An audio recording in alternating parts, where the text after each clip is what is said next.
Hey guys, how's it going? David and Ark here, and thank you so much for watching. And I definitely want to thank all of you that have been subscribing and you help us get up over that 2,600 subscriber mark. In fact, as I'm recording this, we're at 2,602. So there we go. Thank you guys so much for watching. I appreciate it. It means a whole lot to me. It's very, very cool, and I appreciate it. I never would have imagined getting to this point. The purpose of this was for me and some friends, and that circle of friends has grown with you guys coming in and joining the circle. And so I appreciate it very, very much. I also wanted to take a little bit of time out and answer a few questions, problems, suggestions, horror stories, those types of things. It's only been like 2 days since I came up with my posting schedule, and already it's out of the water. I mean, pretty much gone. I do plan still on doing BeamNG videos every single day. I may play around with the timing on those a little bit just to see how folks react to that. I like them going out first thing in the morning, my time, but we'll see how that goes.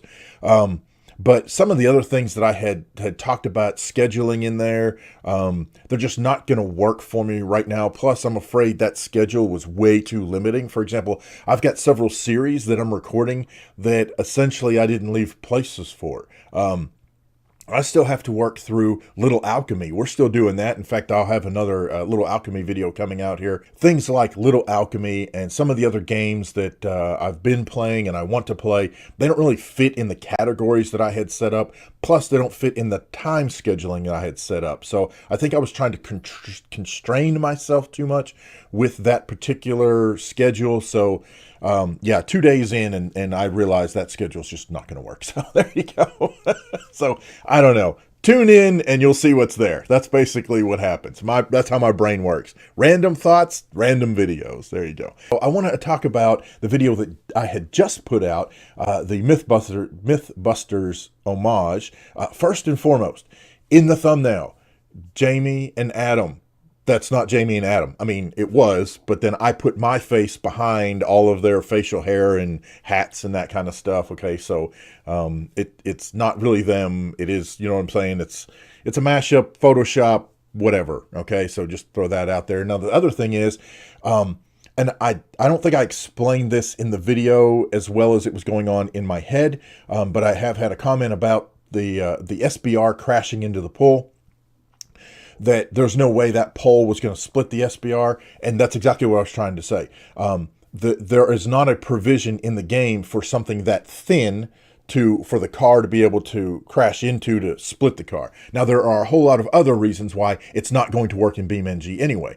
First and foremost, the default cars that come with the game are not designed to be split down the middle like that. If I could find a method for splitting that car, it wouldn't work anyway. Because in BeamNG, the best case scenario I could come up with would be when it hit that particular, whatever that post was that I could get the car to split, it wouldn't split.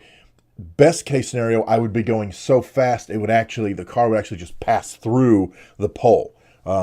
It would essentially clip through the pole, because there is no provision for splitting engines and what have you in half in BeamNG. Not to mention that at this point, I don't believe there's a vehicle that could hit that fast enough to even do it. The only vehicle off the top of my head that I can think of that's controllable at that speed, possibly the 10,000 horsepower pickup truck, if you can get it to work. It's very... you have to do a lot of stuff just to get it to go. And then the other thing would be possibly the hover side. I've gotten the hover side up to over 1,000 miles an hour. So that would definitely go fast enough. But again, it would essentially clip through. So just to throw that out there, I get it. And I did not explain that well in the video, so I apologize for that. But I'm just going to give you a heads up. That was one of the comments that I had. Happy New Year. I totally spaced out wishing everyone a happy new year. So I hope that you and yours have had a wonderful New Year celebration. And thank you guys so much for watching. And I hope 2017 ends up being fantastic for you in whatever that means, whether it's gaming, whether it's your job, your love life, family life, whatever you've got going on. I hope 2017 is awesome for you.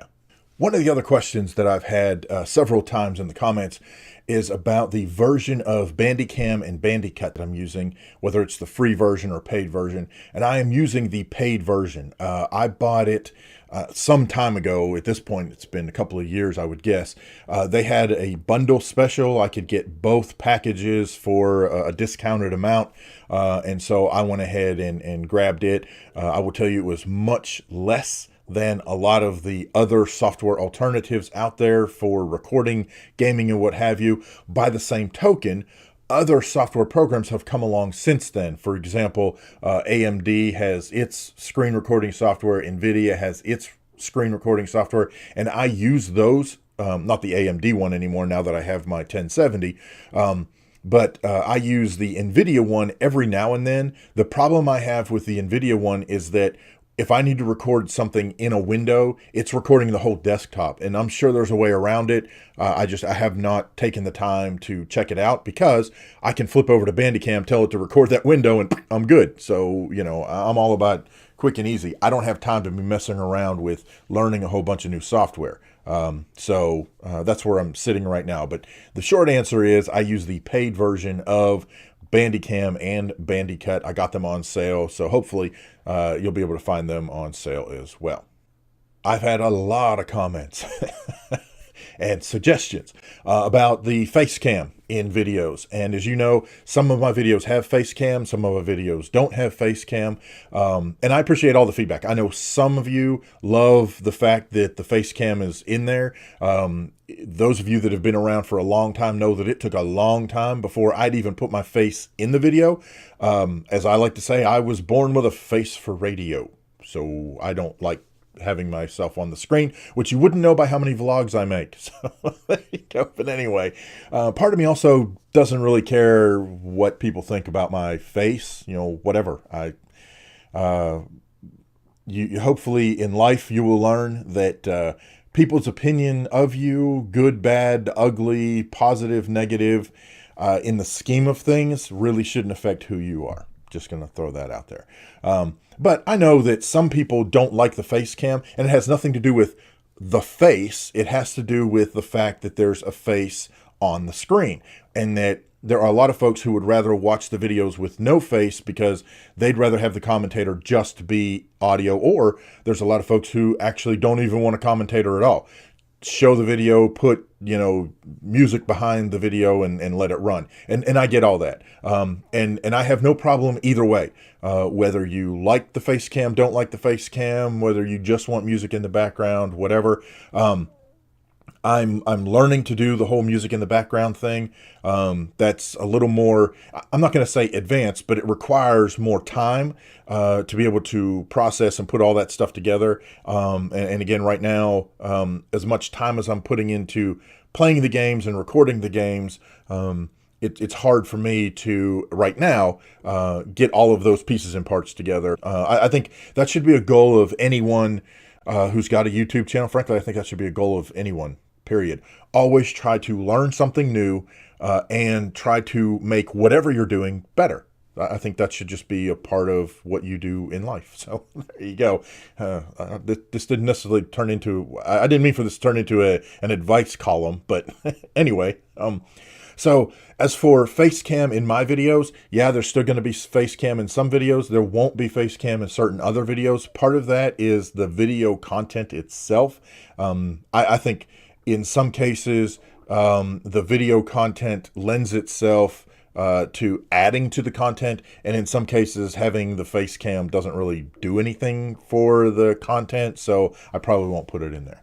We'll just have to see. That all depends, but I appreciate all the feedback in general about face cams, about content, about you like this, you didn't like that. I love the feedback, and I love the fact that you guys are responding in the comments with questions, problems, suggestions, and horror stories. Paul from the UK had written in the comments section, he is new to PC gaming and is coming from Xbox and loves using the Xbox controller. I have, finally, an Xbox controller. You know, I haven't used it much. I've been playing with it a little bit. But his question was, what are the recommendations, the suggestions for setting the controller buttons in BeamNG for basically the best experience? And are there ways to bind certain things to certain buttons? What are your setups? What do you like? Now, he asked me, but I'm still new, so that's actually something I would like to know. So if you could respond to this video and just in the comments, you know, I assign X, Y, and Z to these particular buttons or whatever, that would be awesome. That would be very, very helpful for everyone. And then what I can do is I'll take the different recommendations, and maybe I'll do a video where we play with some of the different setups.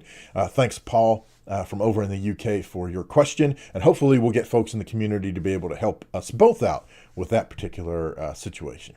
All right, there you go. Answered a few questions, and I appreciate all the feedback that you guys give me. Again, thank you guys so much for us hitting the 2602 mark. In fact, we hit 2,600 subscribers on New Year's Day. That is phenomenal. And thank you guys so much. I appreciate the support, the feedback, problems, suggestions, horror stories, all of the stuff that you guys leave in the comment section. So thank you guys so much for watching. We'll see you next time.